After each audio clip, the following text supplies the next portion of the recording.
A very good morning to all of you. Today I am going to discuss about open source GIS and different open source tools available in GIS communities. So anyone can use such open source softwares and tools for their own purpose, for different purpose, without paying any money or extra cost for such software. Okay. So first, I am going to start with the term open source. How a software can considered as a open source. So the open source software is a computer-based software that can be freely available to use. You can change and you can redistribute it with anyone. Open source softwares are made by many people. It's a combined effort of different users or different persons or different organizations. So they can distribute under license that comply with the open source definition. Open source means it can be used by anyone without paying any charge, without paying any money. And it's developed by a community or a group of persons who work together to develop such kind of open source softwares. So in the last few decades, in the field of GIS, it's having a very high rate or very high growth of the development of open source softwares or open source tools that can have various proprietary and open source softwares. Means by using open source softwares, by using open source tool, you can easily work, you can easily use any tool or any, you can also do any kind of analysis, any kind of processing by using open source GIS or open source softwares. Whatever you are having the function in, you can say ERDAS Imagine or ArcGIS, the same function, same tools, same operations can be done in open source softwares or open source tools. Okay. So there are four basic freedom, or you can say there are four basic advantages of open source software. It's, you are having the freedom to run the program for any purpose, the freedom to study how you can program, your program can work and adopt it to your needs, the freedom to redistribute the copies so you can help your neighbor, and the freedom to improve the program, and it can release your improvement to the public so that the whole community benefited. Okay.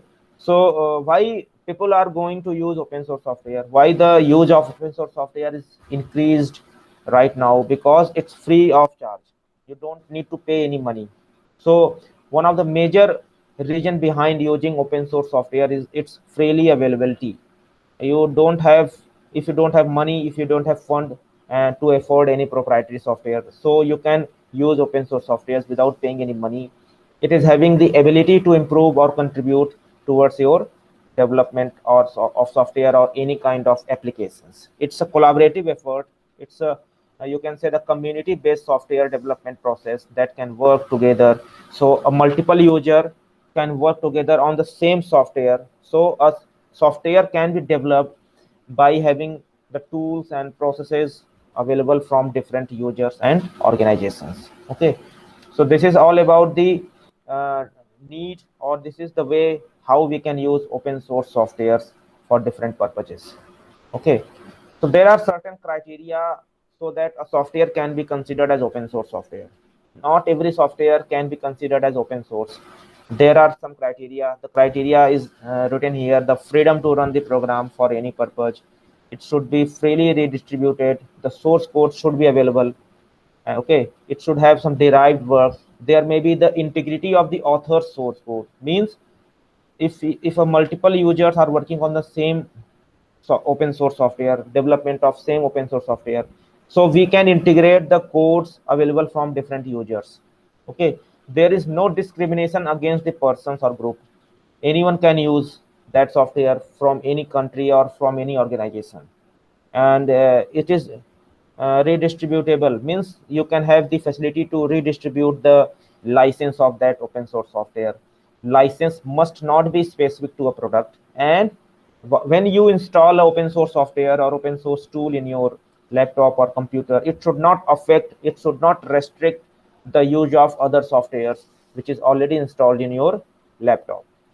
So when a software having these criteria, if a software fulfill these criteria, so these kind of softwares are considered as the open source softwares. Okay.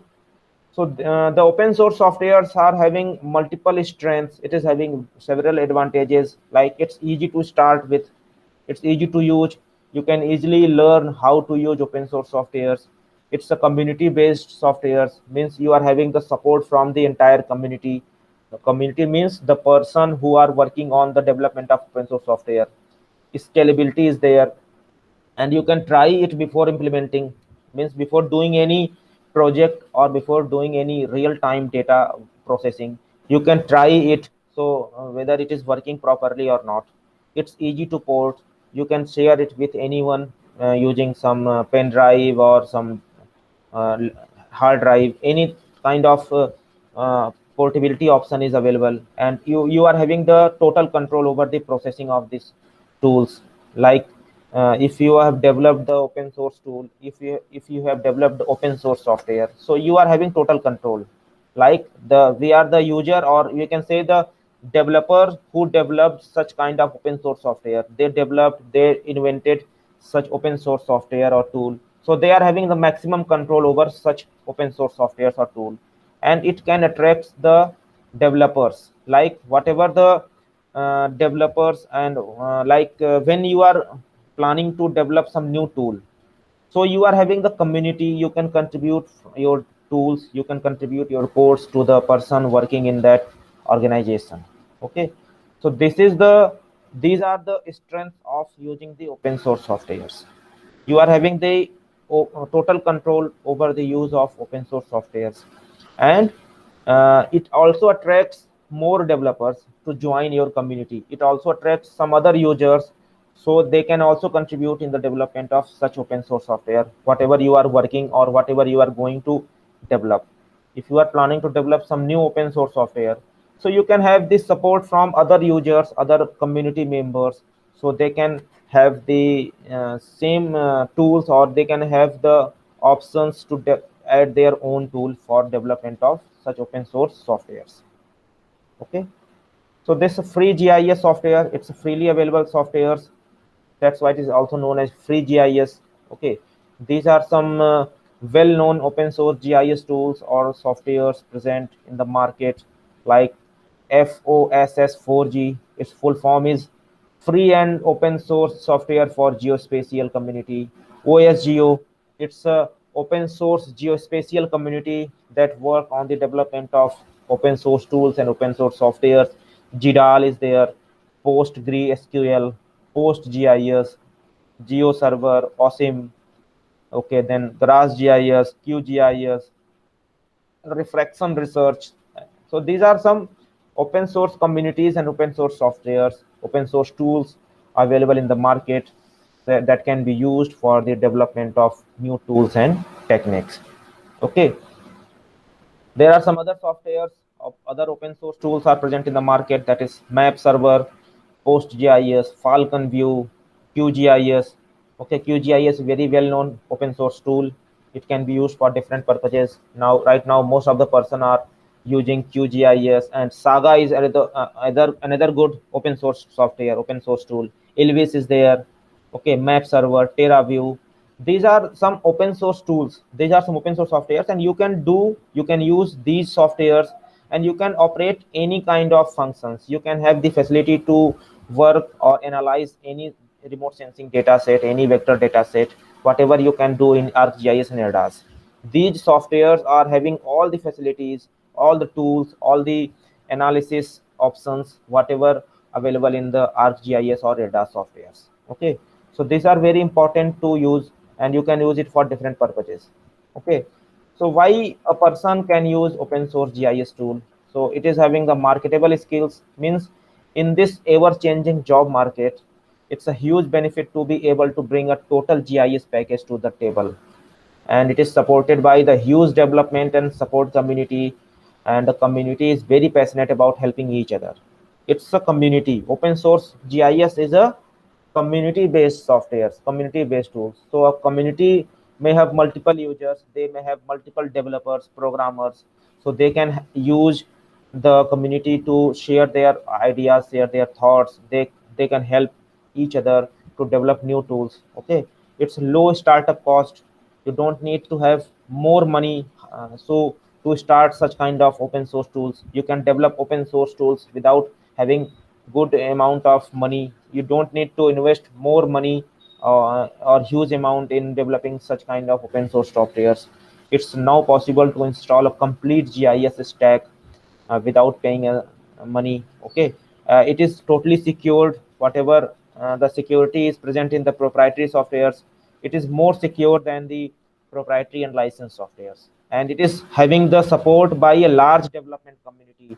It is having the support from high number of developers, high number of programmers that can be used to develop the softwares, and the bugs are found and fixed quickly when we are using open source software. So sometimes there may be some bugs are kind of errors. Sometimes it doesn't work properly, sometimes any tool doesn't work properly, or they are having some errors. So these errors can be fixed very quickly in open source softwares in comparison to the licensed software. So these are some advantages of using open source softwares. So right now, most of the people are moving, they are shifting to the use of open source softwares. It's freely available. You can use it if anytime, anywhere. You can redistribute it with anyone. So these are some functions and advantages of open source GIS. Okay, it also works on major platforms. You can use it on any operating system. You can use Mac, Linux, Windows operating system. It's a kind of complementary business model, and there's nothing missing in that open source GIS. Like, it is having all the GIS facilities, all the spatial database storage facilities. It can work with any existing GIS data set. Means you can use any existing GIS format with this open source tool. It can be used to import and export any kind of GIS data set. You can import a shape file, you can import IMG format, you can export any kind of formats. Means open source softwares or open source tools completely supports all kind of data formats, and there is no file format lock-in, and it's freely available. That's why it can save your money on purchasing any open source any proprietary softwares or proprietary licensed softwares. Okay, so these are some advantages of using open source GIS. So it's a closed source software development. Means the development of a open source tool or the development of any open source GIS software is not done by a single user or single organization. It's a collective effort. It's a combined effort from multiple organizations, multiple users, multiple developers work parallelly, work together to develop such kind of open source tools or open source softwares. Okay, so it's a combined effort, and also you can have the chances to get some money by developing some new tool or software. Okay, if you are having good open source tools, if you have developed very efficient, very important open source tool, so a company or any other organization can be interested in your tool. They can buy the license from you, they can buy the code from you. So you can have the option to get some money by developing some open source tool or open source softwares. Okay, so this is the combined collective effort by multiple organizations, multiple users. They can share your ideas, they can share the thoughts, they can share the documents, codes with each other. So it can be done in a collective manner, it can be done in a collaborative manner, so that when we are working on any open source software, or we are if we are going to develop some open source tool, so it can be supported by the entire community, it can be supported by the multiple organizations, the different users, different developers, programmers in that community. They can contribute through their small codes, or they can contribute in the development of your software by having their own code. Okay, so if you see a software may have multiple tools, a software may have different options. So each and every option cannot be developed by a single user. It's a collective effort. So different persons can develop some new tool. So all the tools, all the uh, processes, all the steps can be involved in a open source tool, open source software. So it's a combined effort by multiple users for different applications. So you can have the option to develop many number of tools, many number of the processes, many number of options in the open source software. Okay, So who uses open source GIS? So like ArcGIS 9.2 uses GDAL. Okay, GDAL is an open source software, open source tool. ArcGIS also uses such kind of open source tools for the development of their own tool. Okay, so you can also use GDAL. GDAL is a data format. GDAL is a programming language that can be used to develop such some GIS tools or remote sensing softwares. Although ArcGIS also uses GDAL for developing their own tool, United Nations are also using open source tools. Okay, UCSB Marine Map. There are many case studies are there that can be seen for the development of the open source software. Okay, different projects like Linux, Apache, Mozilla Firefox. Okay, Open Office. These are supported by Fortune 500 companies like IBM and Sun. So OSGeo is supported by Autodesk. So you see, like most of the big companies, most of the companies like IBM and other IT companies, they are also using open source tools for the development of their software, like Linux, Apache, Mozilla Firefox, then Open Office. These are all supported by some Fortune 500 companies. So the big companies in IT sector, they also support the development of open source tools, open source softwares. They are having some funding to that open source geospatial consortium. So open source geospatial community is having fund from some other organizations. Different companies, different organizations can also have the uh, support from different open source community or open source geospatial society. Okay, why to teach open source GIS? So it can teach the fundamentals of spatial data, whatever the fundamentals of spatial data, whatever the processes involved in the management and development of spatial data, analysis of spatial data.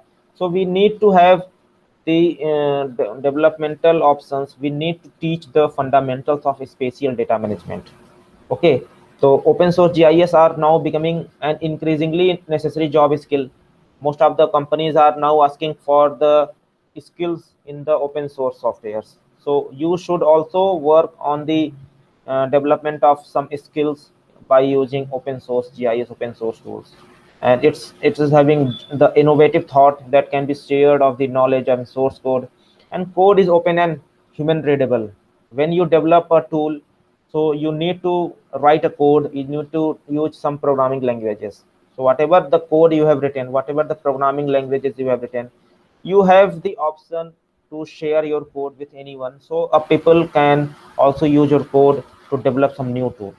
Okay, so it's a combined effort. You can share the code with other person, you can also use the code developed by some other person. Okay, it's a mutual sharing. It's not like that you are just sharing with other person. You can also use the code developed by some other person, some other programmer who also working on open source softwares, on the development of open source tool.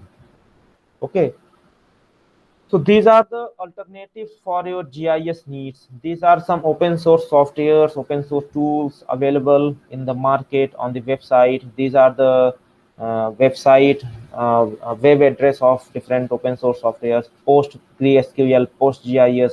GeoServer is a online server for publishing or sharing your geospatial data set. Open layers are the web application programming interface, that is API. GRASS is a geographic resource analysis support system. It's also very good open source software, open source tool. It can be downloaded from this website, which is written here. OSIM is also very much useful for processing the remote sensing data sets. It's basically digital image processing software, OSIM. Then Quantum GIS is a kind of GIS software. It's almost similar with the ArcGIS software. Okay, and right now most of the person are using Quantum GIS or QGIS software because it's not possible to purchase the license for ArcGIS. ArcGIS is not freely available. So as an alternative, anyone can use Quantum GIS or QGIS for processing GIS data set, for processing any vector data sets. GDAL, OGR, these are also some open source software. So here you can find the name of open source software as well as the website of the software from where you can download these open source softwares. Okay, so this is the stack means the grouping of all the open source software. So when you use this website, that is opengeo.com, from this website you can have the stack of all the open source software, open source tools. You don't need to download it one by one or individually. The entire open source softwares can be found on the single website, on the single link. So you can download the all available open source softwares, open source tools, by using on the single website that is written here, opengeo.org. From this website you can download the stack of all the open source softwares by having the single click on that link. Okay, so this is the way we can start with open layers. We can also have the option to download different softwares, that is open layers, then GeoWave, GeoServer, PostGIS. Then and there are also different GIS files are available. Some sample files are available to check the operability of open source softwares. Okay, they also provide some sample data sets. They also provide some exercise, some data sets for exercise. They also have some tutorials and manuals. You can learn these open source softwares by having different tutorials and manuals of that software.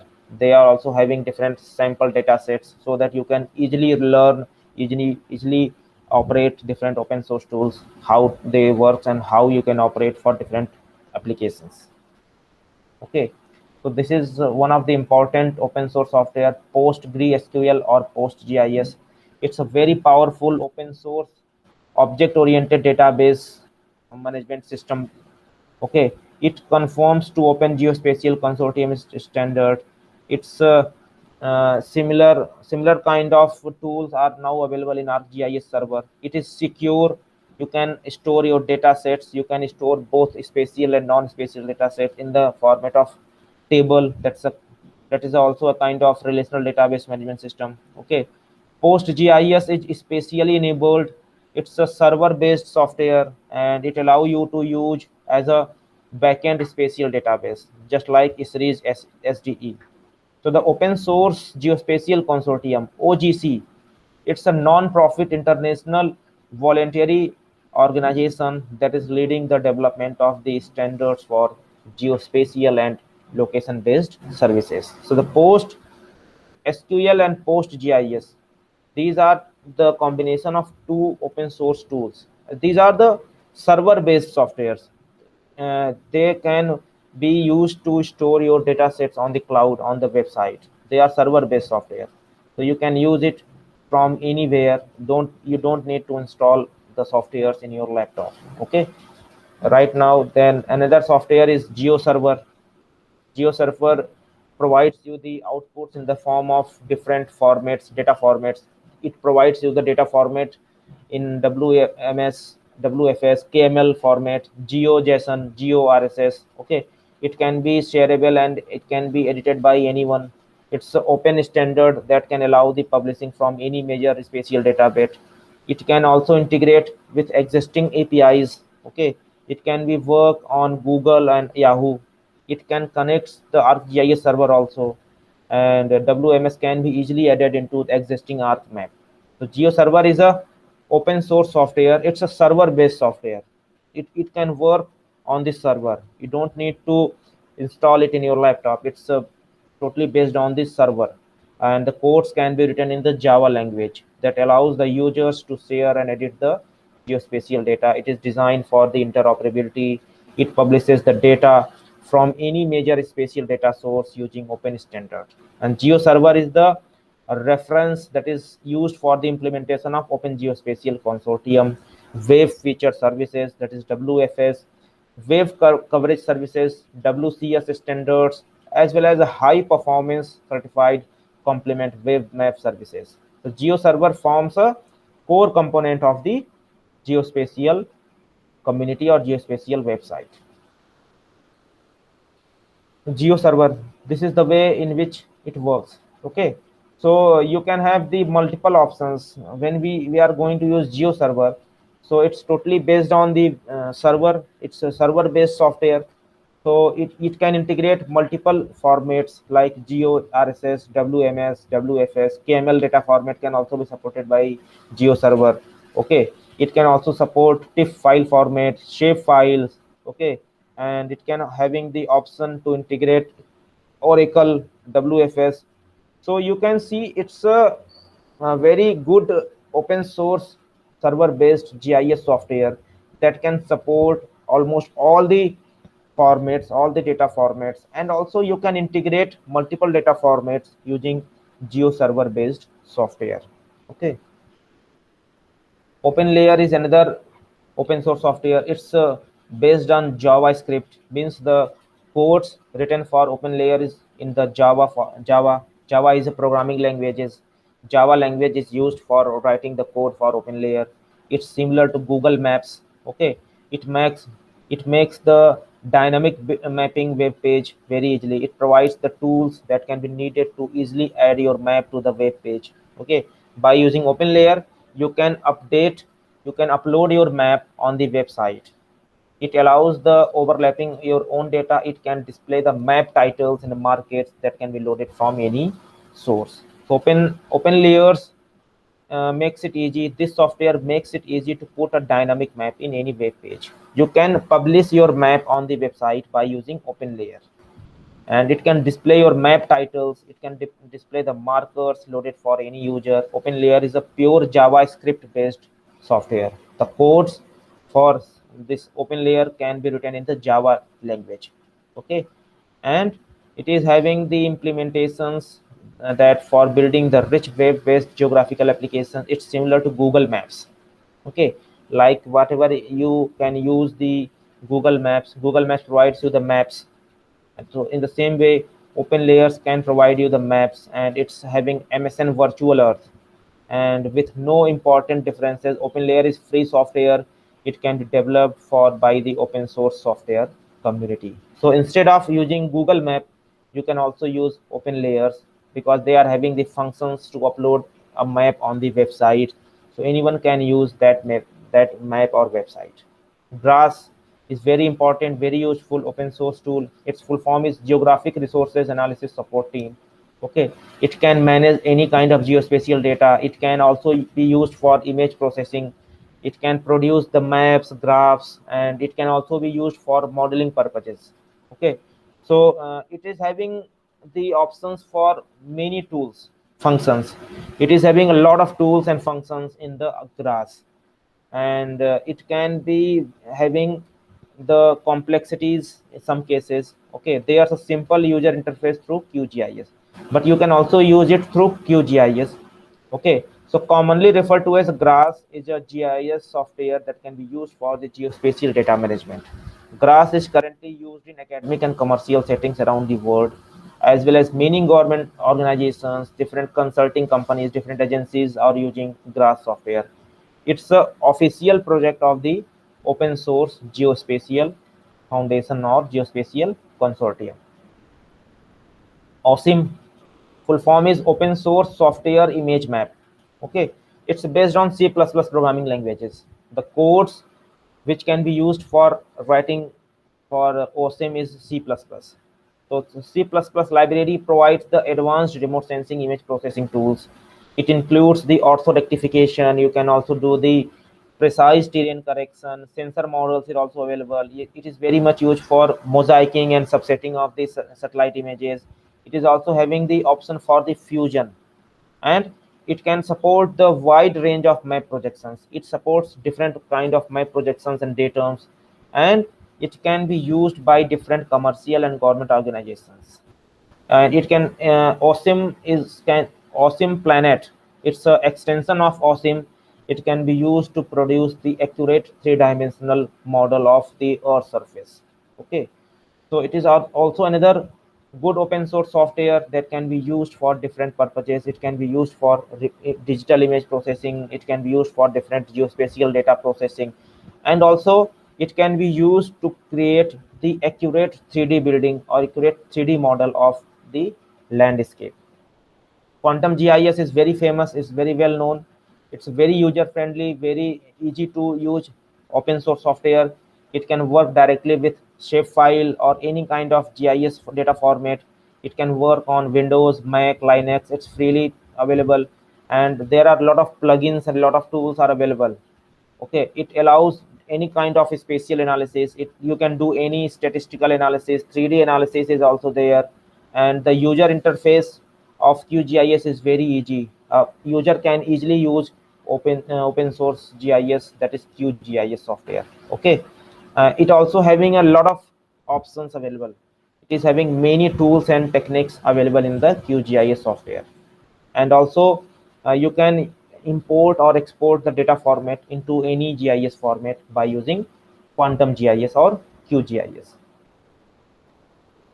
Okay, GDAL and OSR. GDAL is a translator. It's a library for raster geospatial data formats. For all the geospatial data formats, like all the raster data sets, can be stored in the form of GDAL. GDAL is a library that can be used to store the raster data sets. It also comes with a variety of different commands and utilities for the data translation and processing. OSR is a simple feature-based open source library. It is based on C++ programming languages. It provides the read and sometimes write different codes across the variety of vector file formats. It also supports the shapefile, that is ISRI data format. Okay, and it can also support different spatial data analysis. It can also be used for different map info options. It can also have different tabs. So GDAL and OGR, these are two libraries that can support. GDAL supports the raster data formats, and OSR supports the vector data formats. It is a collection of different vector data formats, so you can use it for different purposes, and it can be supported by the ISRI's shapefile, that is SHP file format. It is ArcGIS file format. Okay, by using GDAL, we can report the information about a file. We can copy the raster file. We can wrap up an image into new coordinate system. It is also used to build a map server, and it can convert the black and white borders to the exact value. It can be used to construct the DEM, digital elevation model. It can be used to analyze and visualize different digital elevation models. And also you can use GDAL for mosaicing of the satellite images. Okay, mosaicing is very easy in GDAL, and it can also rasterize the vector into raster format. Means you can convert the raster into vector format or vector into the raster format. And also there is a option for transforming the coordinates. Okay, so these are some file formats. It is supported by the this OSR sources. Okay, ABC bin, BNA, CSV, DGN, ISRI shapefile, GML, GMT, GPX. Okay, these are different file formats, different file extensions that can be supported by GDAL. GDAL can support all these file formats, whatever written here. Okay, so you can have the lot of options. It can support different data formats, different file formats. So it's very easy tool for processing raster data sets, raster images. Okay, Quantum GIS is very important, very useful tool. You can easily learn how to use Quantum GIS for different purposes, different applications. There is a website of QGIS. On that website, you can find different manuals and tutorials about the QGIS software. Okay, and lot of tutorials and lot of user guidelines are available on the website of QGIS, PostGIS, OpenLayers, then PostGIS tool, GeoServer, GRASS.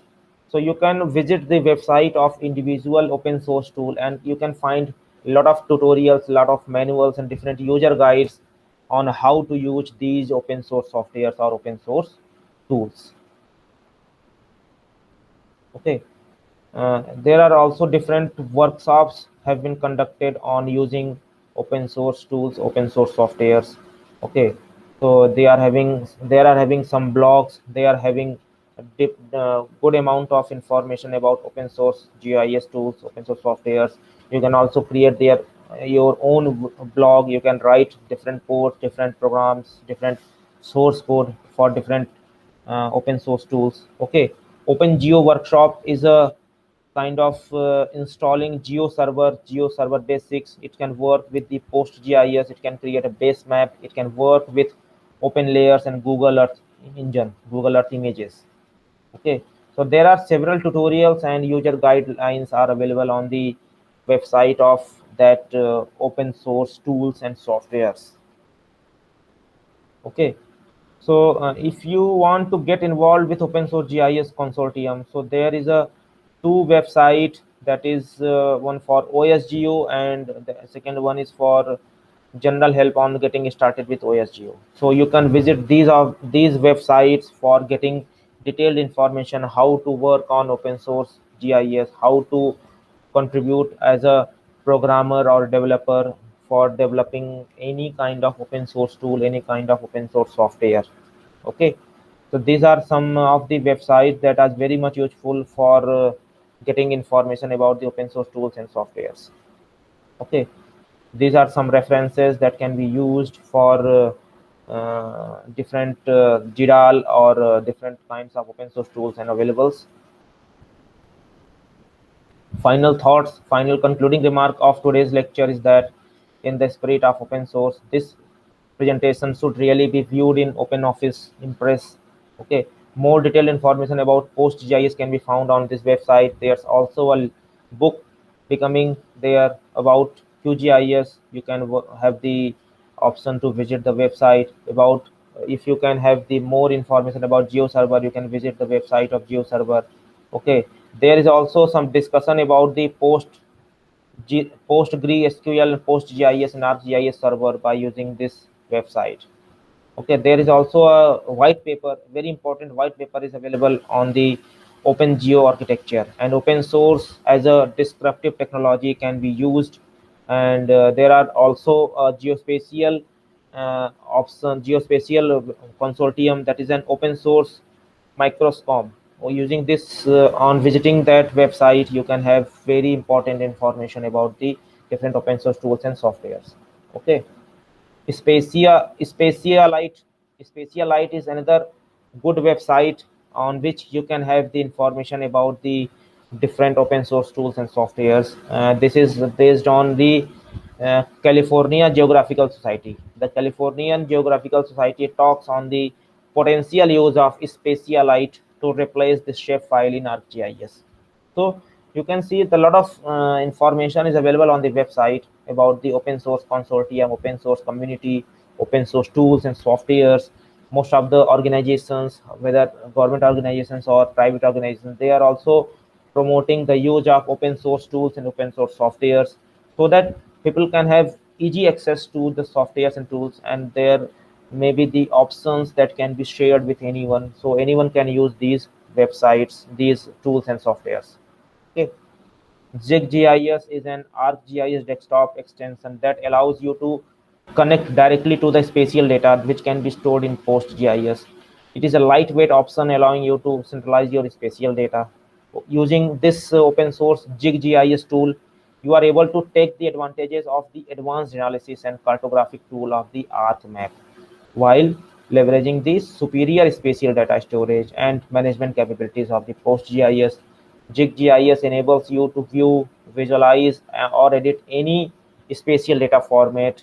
And the most important feature of ZigGIS is that it can support the multi-user editing of the PostGIS data from within the ArcMap. It is now including the tools that can be able to check out your data and makes edit with the native ArcMap tools. So best of all, the GIS enables all of its capabilities for the users in the view of or the in the text in the context of ArcView on up without the need of additional middleware. So this is the website.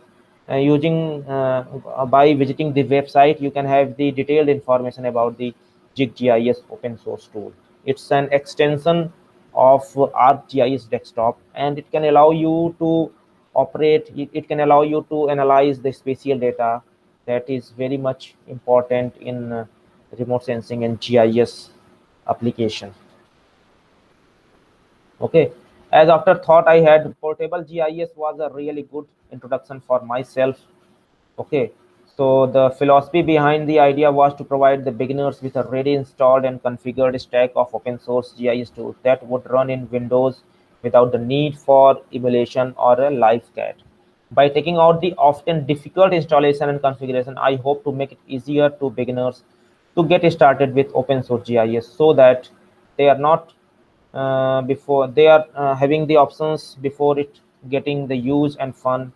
Not only that, but having the fully self-contained GIS system that may prove useful in number of real-time situations. The current set of software includes desktop GIS packages, GRASS, QGIS, FW tools that is based on GDAL and OGR toolkit, XMapLite, PostgreSQL, Map Server, Open Layers. Okay, so if you don't know how to use portable apps, well, they are really cool. So they run from a USB drive or folder without expecting or leaving behind any files information into your computer registry system. Okay, so for getting more information, you have to explore the website portableapps.com. You can get the entire information about the use of open source tools, the how to use portable apps for different open source options, open source tools and functions. Thank you very much for today's class. We will meet again for the next class with some new lecture. Thank you very much.